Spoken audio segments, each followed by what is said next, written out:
Silent గా ఎలా ఉంటే వాళ్ళు అక్కడ చూడు మంచం మీద కొండంత మనిషి ఎలా స్క్రోల్ లేకుండా ఉన్నాడు. చూసినట్టు కూడా బాధపడకుండా ఉండమంటా చెప్పు. మొహమ్మంట ప్లీజ్ గొడవలు వింటే లోక్నాథ్ గారు అదే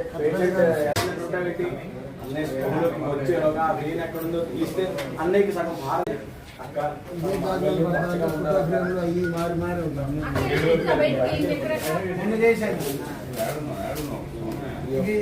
తర్వాత ఇక్కడ వరకు వెళ్తావు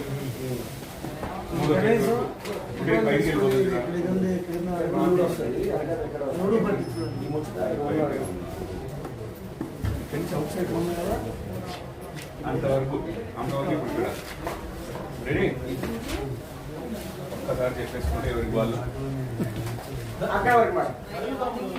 బయటికి వెళ్ళి ఒక్కసారి నువ్వు లేవు